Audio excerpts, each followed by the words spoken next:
I really like living here in Pleasantville. The streets are wide, the trees stately, the schools win awards, our children are remarkable. We are so fortunate to live here, surrounded by peace and prosperity and such pleasantness. I'm a big reader of newspapers, and one of my favorite newspapers is a little rag called the Northbrook Tower. I always go straight to the police reports to find out what intrigue lies within the borders of our pleasant city. This week, I was amused to read that the police were often called, once about missing lawn furniture, another a package that wasn't delivered on the day it was scheduled. Someone else had a suspicious voicemail message on their landline, and there was an unlicensed driver at Dundee and Sanders. Though I'm sure local law enforcement personnel are grateful to supervise such a bucolic arena, I wonder if they feel sometimes, as does a priest friend of mine who hears confessions at a nun's retirement home once a week. They confess coveting a second dessert, or being at odds with Sister Bertha, or yawning at morning prayer. He says, "What I wouldn't give to hear a really juicy sin just once." Do you suppose the Northfield police would like to turn on the sirens and chase a really juicy bad guy just once? But not so far from Pleasantville lies Gotham City, or as most call it, Chicago. I pray for newly elected Mayor Lori Lightfoot and Police Chief Eddie Johnson. I cannot imagine the difficulties their work presents, the dangers they face both for the people they care about and personally. What they wouldn't give to have to pursue a missing deck chair or pursue an unwelcome phone message. Instead, their attention is split among neighborhoods and businesses that are thriving and neighborhoods that are unsafe and businesses that are shuttered, sometimes only blocks apart. If all you knew of this part of the world was Northfield, you would think the world had reverted to the Garden of Eden. But if all you know of this area are the troubled neighborhoods of Chicago, you're scanning the skies for the bat signal. We are a tale of two cities, as is today's gospel reading. This morning's gospel reading opens on a festival day in Jerusalem. The city would have been full of pilgrims, street musicians, holy men in flowing robes, food trucks, and street vendors. If you were a pilgrim coming to Jerusalem for the festival, you would have entered the city through the gate called Beautiful on the east side of the temple enclosure. Though the temple was destroyed in the year 70, there are records about each of the gates of the city, and the Beautiful Gate earned its name. Double doors made of solid brass, so heavy it took 20 men to open them. To access the gate, you came up 12 wide, long, terraced steps as though you were in a procession climbing up into the city. It was a magnificent event simply to walk through the gate called Beautiful. There wouldn't have had to have been a festival after that. But in today's reading, Jesus is not entering the city through the gate called Beautiful. For some reason, he is at the sheep gate on the north side of the temple enclosure. True to its name, the sheep gate was the entrance through which animals for sacrifice were herded. Imagine the noise, the smell, the manure. Some even believe that the pool at which Jesus met the disabled man, the pool of Beth-Zatha, was primarily a pool for critters, a bidet of sorts for livestock coming in from the dusty roads. Herders would coax their animals into this spring-fed pool to wash off some of the road dust before they were presented to the priest to be slaughtered. Most pilgrims coming for the festival entered only through the Beautiful Gate and didn't know there were any others. But the shepherds, The shepherds, they didn't even know the beautiful gate existed. So it was there, at the sheep gate, surrounded by bleeding and stench and dust clouds and the raised voices of angry shepherds, that the poorest of Jerusalem's poor were strewn on the floor as though someone had tossed them there like pebbles, lying around a spring-fed pool that they shared with animals, praying that the water might be disturbed, not by swimming sheep, but by the occasional angel. How do I know this?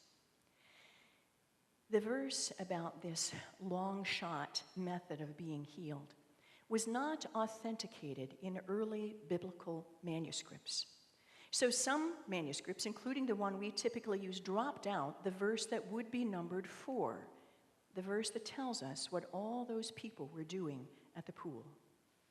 So some writers record, they were waiting for the stirring of the water. For an angel of the Lord went down at certain seasons into the pool and stirred up the water. Whoever stepped in first after the stirring of the water was made well from whatever disease the person had. It's quite a tale. How desperate would you have to be to believe it? To share supposedly healing waters with filthy animals and the whims of the occasional angel who might stir a finger in the muck. And the man on whom Jesus' eyes fell there at the sheep gate, at the pool of Beth Zatha, in this sea of filthy, disabled, poor, unkempt, homeless people, the man on whom Jesus' eyes fell was more desperate than most. Unable to walk for 38 years, we also know that he was completely alone in the world. How do we know this? Because he said to Jesus, I have no one to pick me up and take me to the water. By the time I get there, someone else has stepped in ahead of me. He was so alone, he had no one to lift him. He had no broad-shouldered friend to muscle through the crowd and throw him into the water when it moved. Is there a sadder story? Yes. Jesus' insensitive, insulting, and obvious question to a man who lay in a pile of rags beside a dusty pond, imagining the water might heal him. Jesus looked down at the man, literally looked down at him and said, do you want to be made well? Not one of Jesus' better days from an empathy standpoint. The man didn't seem to notice what seems to me an insult in Jesus' question. He took Jesus at face value and explained why he lay there day after day praying for a dubious miracle. But we need to cut Jesus a little slack. He didn't ask the man if he wanted someone to throw him in the pool. He didn't ask the man if he wanted to walk. He asked the man a very specific, very subtle question. Do you want to be made well? Not cured, not straightened, not carried. Do you want to be made well, made whole, made full, made complete? You see, Jesus' concern was not for the man's legs only. It was also for his life.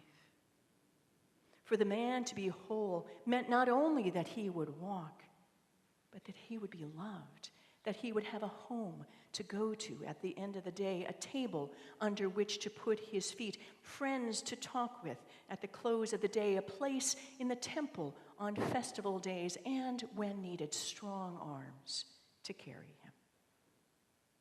Not walking was the least of the man's concerns. Jesus wanted so much more for him than simply being able to put one foot in front of the other. Jesus wanted him to have a full, rich, whole life. Is this what you want? Jesus said, do you want to be well? The man did not know how to answer. So Jesus gave him both, what the man thought he needed and what he truly needed. The man stood up, rolled up his mat, and strode away from the filth of the sheep gate, perhaps to the gate called Beautiful, whole and well. Now, I'm not knocking cure. Cure is a good thing for a cessation of symptoms, for freedom from pain.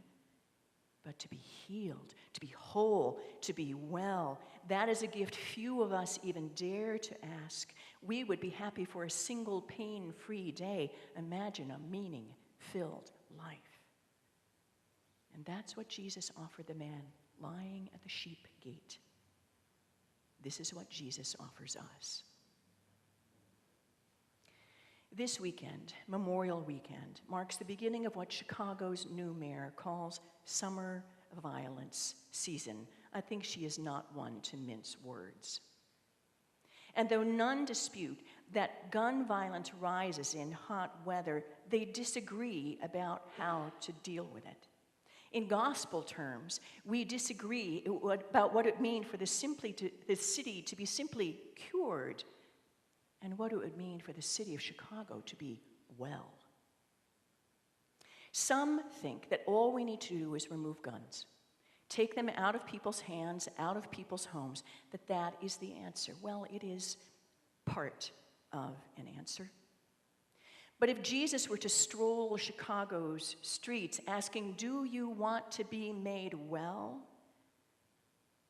I imagine that he would perform a little bit more of a miracle than simply prying guns out of criminals' hands. He might advocate for stiffer gun regulations, but that is not enough. It's like teaching a man to walk and then giving him nowhere to go. Jesus would also build homes and schools. He would create jobs. He would provide meaning and purpose and love. Families would be intact. Fathers would stay. Children would grow up to be strong and safe. There would be stability and pride. Jesus would choose not only a weekend free of violence, but a life, a city full of purpose. That's a miracle, too much to ask.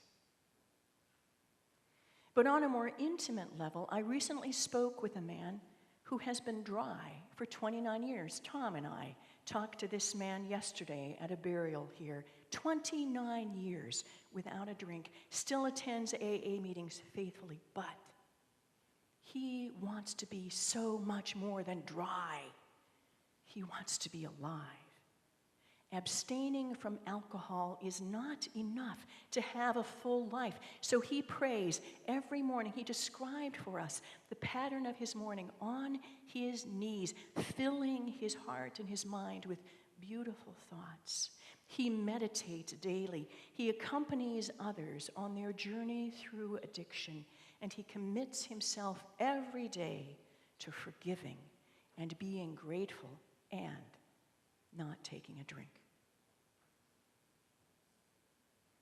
Jesus wants so much more for us than mere ambulating. Jesus wants so much more for us than simply abstaining. He wants us to be well. He wants us to be whole. Jesus committed this miracle on a Sabbath, a day when he should have been doing no work at all. But it is not work to make another well. And this is our Sabbath as well. Are we working, or do we pray and sing and love one another until all are well? Jesus' work on the Sabbath and every day is to brighten blind eyes, to strengthen weak limbs, to open closed ears, to soften hard hearts, to offer life full and abundant to those who ask too little. So whether we live in Pleasantville or Gotham City, Northfield or Chicago's North Side, Jesus is strolling the city, seeking the lost, strengthening the weak, making half-lived lives whole, and asking everyone he encounters Do you want to be made well?